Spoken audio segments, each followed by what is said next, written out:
Hey guys, what's up? I'm going to do a walk around, kind of a quick look at the exterior of the PA-16 Piper Clipper 1949.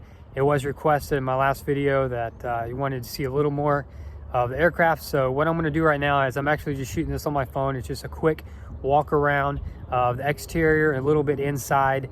And after I finish the interior project I'm working on right now with the 4-place intercom, the full setup, and with the Garmin radio, I'll do a part 2. But right now I just want to give you kind of a quick look of the exterior, and we'll look under the cowling for a quick second, and it should be good. So let me know what you think, and until next time, be safe, be blessed. I will see you in the next one. Later.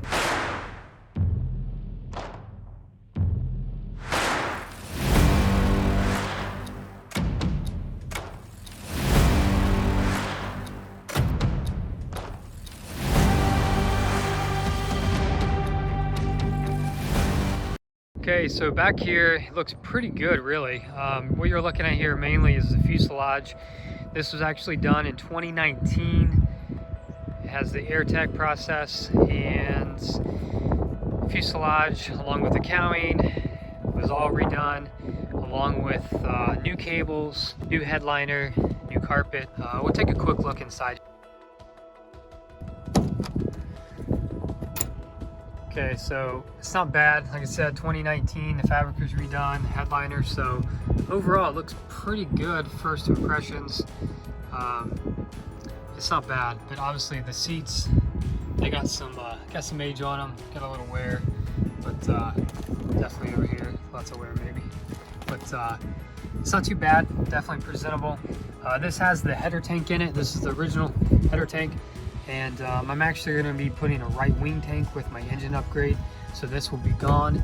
And the biggest problem I have with this is down here you actually see a dent in the bottom. This is from, so when you're trying to operate this thing, your foot just rides right along that header tank, and absolutely just it's kind of a pain. So I got a new fuel valve we're going to be putting in. It's a really basic panel, but one thing here recently I did put in, I mentioned I was doing some work with the radio. This is a new Garmin GTR 200B. It has Bluetooth, and it has a flip-flop here where you can obviously switch to your standby comm, but you can also monitor it. So right there in the top right corner, you hit that, it's almost like having 2 comms. So it's pretty awesome, really enjoying that. Here's the 4-place intercom. I do have everything wired up, and I do have the jacks here in the back, you can see, installed, and just used them last weekend with the 3rd passenger, and they work great. So the front one, I'm actually going to be putting a box here for the hookup for both in the front. Right now I just got a temporary box there they're hooked into, but it's pretty clean overall. It's a nice new breaker line here, new switches, new wiring was done when they did the fuselage. But that's pretty much it. Just your basic instruments and really old transponder, which will be getting updated as well, just not on the next on the list. And I use an iPad mini, and here's the trim, a lot of these old Pipers.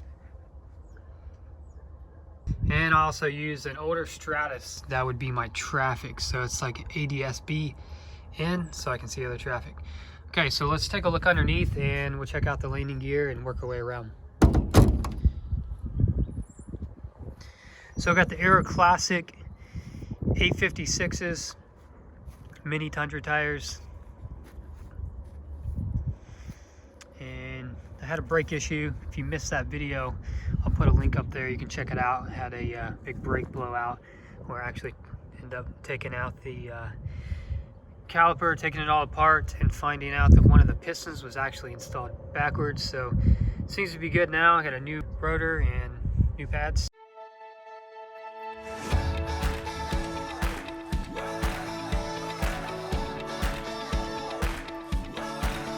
A little dirty, but that's pretty much normal for airplanes having some oil.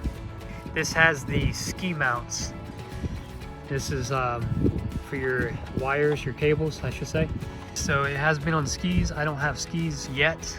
Hopefully that's a yet. It's got the old Venturi here on the side. Okay, we'll go back to the other side. This actually has 3 fasteners to open the cowling.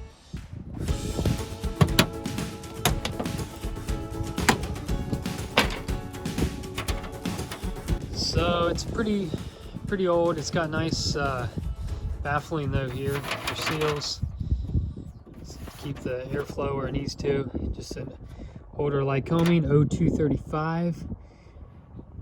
It's got old Bendix mags.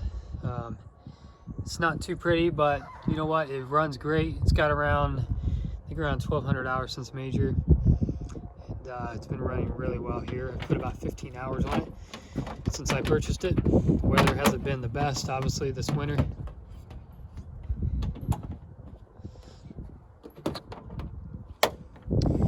Again, you got the header tank. It's 12 gallons.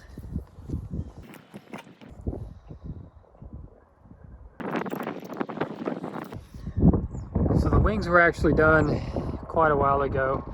They are Seeking A, but cosmetically they're not the prettiest. It's got a new windshield, windscreen, whatever you like to call it. And that's pretty much the front.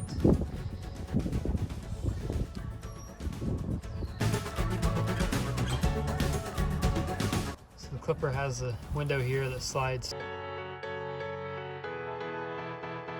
So if you notice that back there, that is my new to me old excavator P&H. There's going to be more coming up on that because the runway is going to be going pretty far back. It's getting extended, so keep an eye out for that. It's going to be good stuff.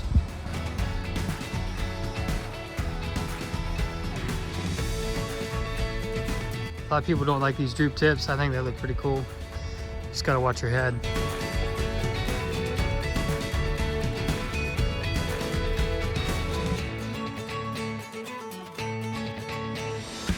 Okay, let's take a quick look at the back seat.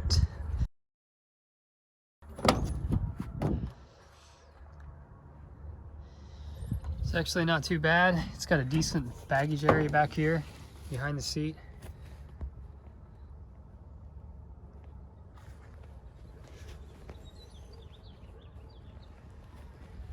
This seat comes out really easy, and I'll show you more on that probably when I do a part 2. But I actually have a foldable fat tire bike. I can take the seat out less than a minute and actually put the bike in there, and it fits really well actually.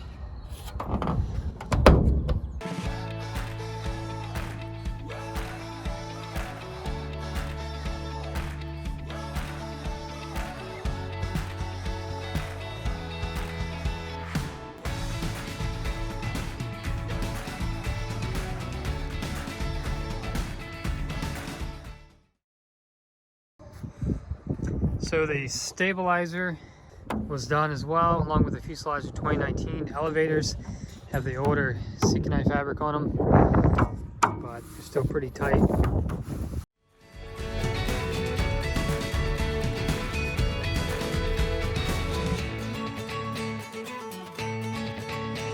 It's got the Scott 3200 tail wheel.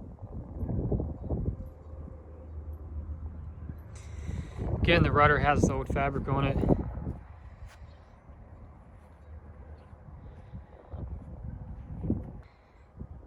I'm really enjoying the short wing.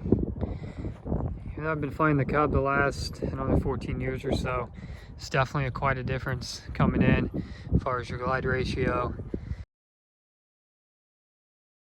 It's not too bad to pick up on though.